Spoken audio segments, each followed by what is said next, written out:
Now we're going to be finishing this new lesson for today.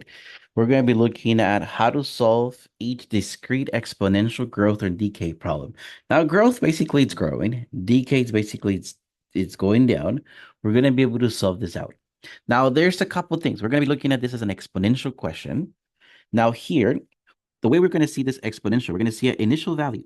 I'm going to type this. I'm going to type later this thing. I have to find an initial value. Okay. And then I'm going to multiply this initial value by what we call a factor, or we're looking at the multiplier. I'm going to be looking, let me call this multiplier. Multiplier is a numbered, and then I'm going to call it to the x power. Some teachers like to call this a times b to the x. Okay. A and B are basically two numbers, and X is also going to be a third number that I'm going to be using. I'm going to have all these three values. Now, my initial value obviously makes sense, is the number that I start with. My multiplier is the number I'm going to be multiplying with, and my X is how many times I'm going to multiply. Now, interesting though, when we're dealing with percentages, my values either go up or down. Starting at 100%, if it goes up, I'm going to write my multiplier as more than 100%.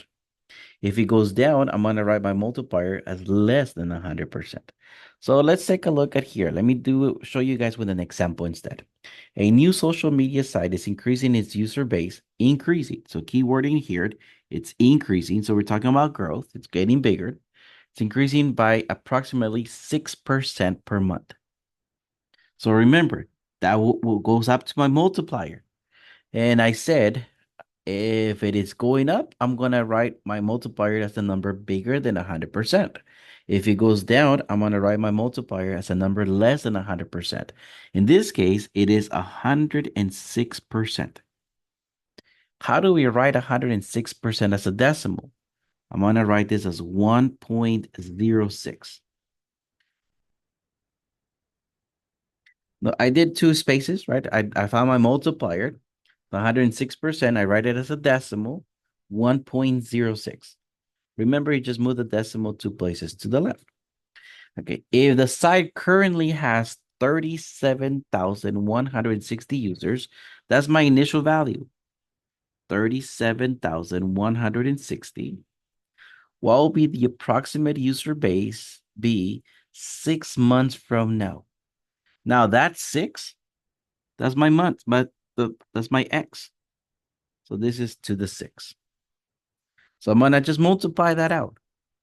37,160 times 1.06 to the sixth power. Now, on Canvas, on the side, I gave you guys a link to a calculator. Let me use the calculator that I gave you guys. Looks like this. So I'm just going to type in the question that I had.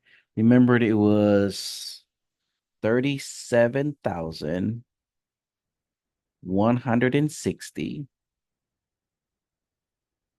times my multiplier, it was 1.06. Now I had it to the sixth power, right? So for my exponent, I'm going to use this key right here. You guys see this A to the B? I'm going to use that. Notice how my cursor went to the little up in the right six. Make sure you have the answer, the question that you wanted to type. So make sure you look at it. 37,160 times 1.06 to the sixth power. Now my answer is here. 52,712.170211433. On your homework, I'm going to ask you to round it to the nearest hundredth if necessary. Now, hundredth sounds like 100. 100 has two zeros, so I'm talking about two decimal places. My answer will be two decimal places. Remember, I look at my second decimal place. We know how to round. We learned that before. I do take a look at so right now, just decimals is 0.17. But I do take a look at the third decimal number. If the third decimal number is big means 5 or more, then this will be 0.18. If my third decimal number is small, I leave it as 0.17. So look, my answer is going to be 52,000 712.17. Okay, so let me come back to my notes.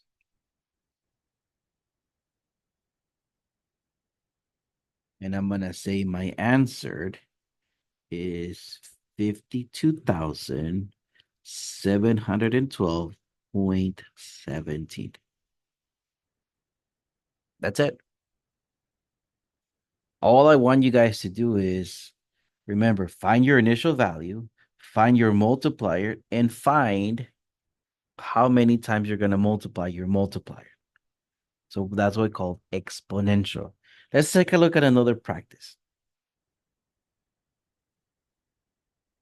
So let me just go. I'm going to leave a space for my initial value times my multiplier, and then a little, I know I'm going to go to an exponent.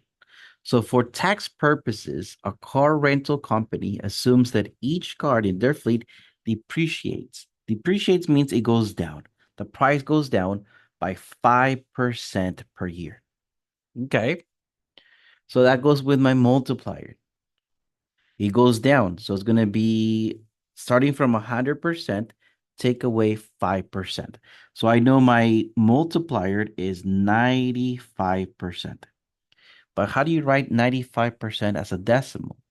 Isn't that 0.95? Okay. Now, if the initial value of a card is 29,900 with 0 cents, so my initial value is 29,900, what would be the value when the card is 9 years old? So to the ninth, right? Because the depreciation happens every year, and this is after 9 years, so that means 9 to the ninth power. So this is what I have to type. 29,900 times 0.95 to the ninth. Again, let me use the calculator that I gave you guys on the side. Let me clear this out. So we had 29,900 times 0.95 to the ninth. And there's my answer, 18,844.46. See how my third decimal number, the 7 is big? So it brought the 45 cents. It made it into 46 cents. So 18,844.46. Okay. Let me come back to my notes here. My answer would be 18,844.46. One thing I want to push for. Notice how for question number 9, I didn't write the comma for the thousands. And question number 10, I did. When you're typing in your homework, it's your choice. Whether you write it or not, it's up to you. Make sure you go initial value. What I really want you guys to practice is initial value times multiplier and then know the exponent. If you have any questions, feel free to find me.